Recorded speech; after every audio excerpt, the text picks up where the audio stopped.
Welcome to This Explainer. Today, we're taking a super fascinating look into the ancient world, specifically focusing on how early institutions managed very human, very messy conflicts. You know, we usually picture ancient spiritual communities as these tranquil, peaceful retreats, right? Well, actually, the source texts reveal a highly sophisticated, almost corporate legal framework designed to handle bitter disputes, rogue members, and massive organizational deadlocks. It's brilliant, it's highly structured, and honestly, it's incredibly relevant to us today. Okay, let's dive into this. Here's our agenda for today. We'll be covering the Great Kasambi Dispute, the layperson boycott, distinguishing true Dharma, reinstating the suspended, the Group of Six, and finally, ancient monastic quorums. Section 1. The Great Kosambi Dispute, a Sangha Divided. So, this ancient conflict is actually a perfect mirror for a modern, deadlocked corporate boardroom. It shows exactly how a single HR issue can just completely fracture an organization if it's not handled perfectly. We can track the rapid escalation of this dispute in the ancient city of Kosambi.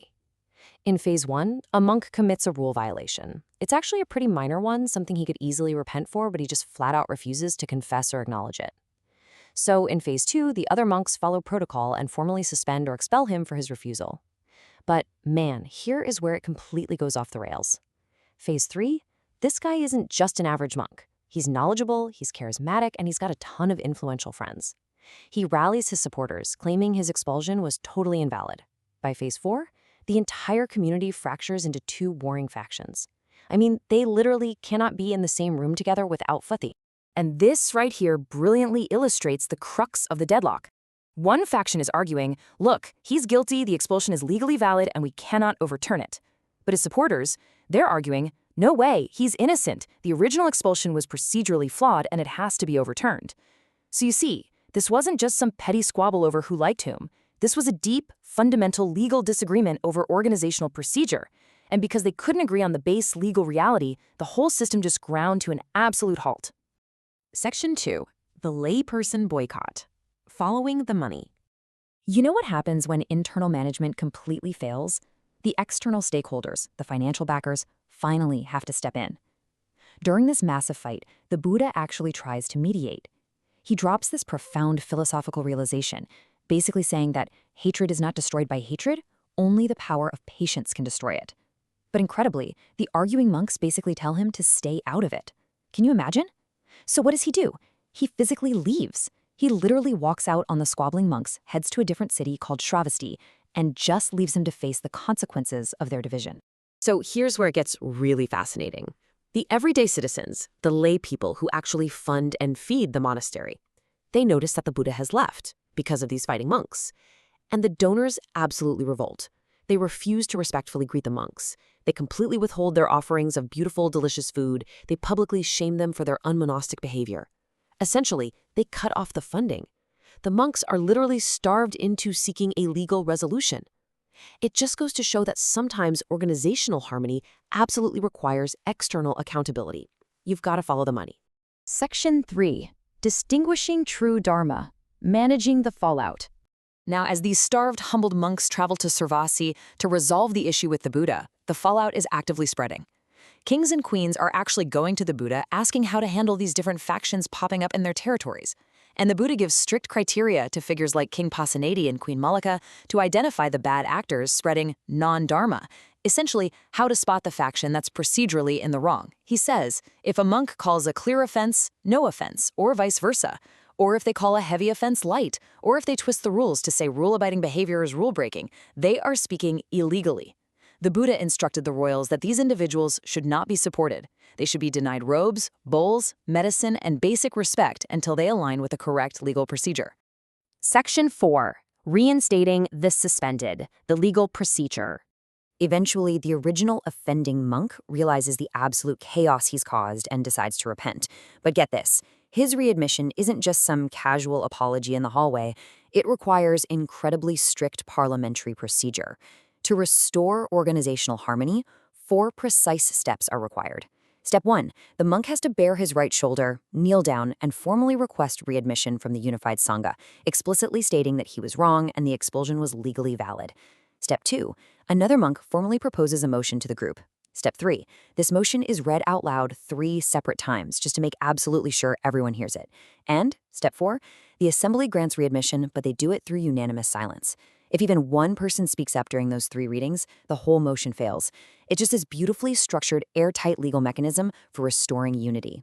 Which naturally leads us to ask this pretty pivotal question. What actually makes a monastic ruling legal in the first place? We've seen the wild narrative case study of Kosambi, but let's pivot for a second to the overarching legal frameworks developed by the Buddha to prevent this kind of chaos from ever happening again. Section 5. The Group of 6. Chaos in Kampa.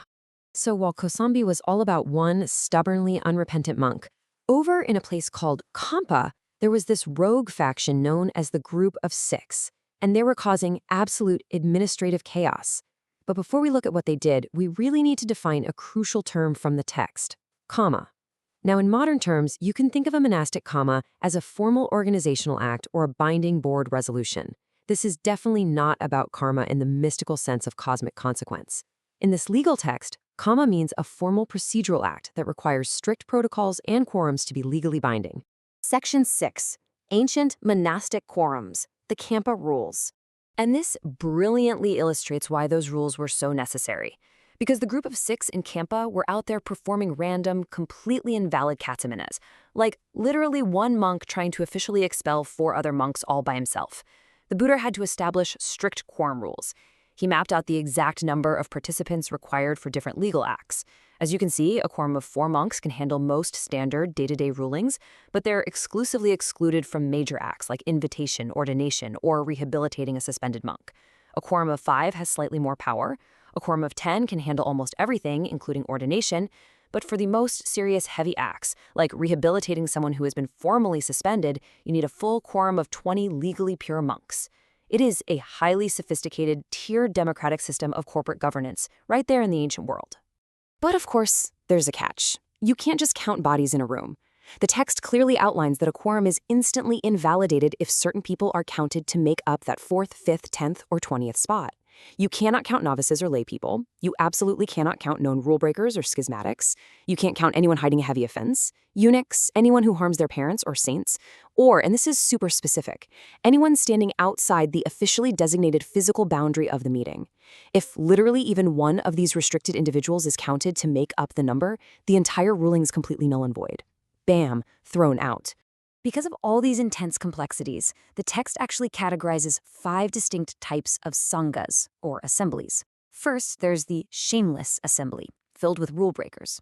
Then there's the sheep-like assembly, which, honestly, I find fascinating. These are monks who aren't malicious, they're just ignorant, dull, and completely unaware of legal procedures. They just blindly follow the herd. Then you've got the schismatic assembly, conducting illegal, separate acts within one boundary. And finally, we have the pure assembly of rule-abiding, ordinary people, and the true assembly of enlightened learners and masters. The text makes it absolutely crystal clear. Only the pure and true communities have the actual authority to execute legally binding, harmonious acts. So what does this all mean for us? When we distill all of this down, the core message of these 2,500-year-old HR guidelines is actually pretty profound. True harmony in a community or an organization, it isn't just about everyone smiling and getting along. Conflict is human. It's going to happen. True harmony is the presence of strict, equitable, and transparent legal procedures to manage that conflict when it inevitably rears its head. Which leaves us with this final provocative thought based on our dive into this ancient monastic law. If your modern organization, your workplace, or your community faced a massive internal schism tomorrow, do you actually have these strict, pre-agreed frameworks in place to resolve it fairly? Or, when the pressure mounts, would you just be a sheep-like assembly? Thank you so much for joining me on this explainer. Keep learning, and I'll see you next time.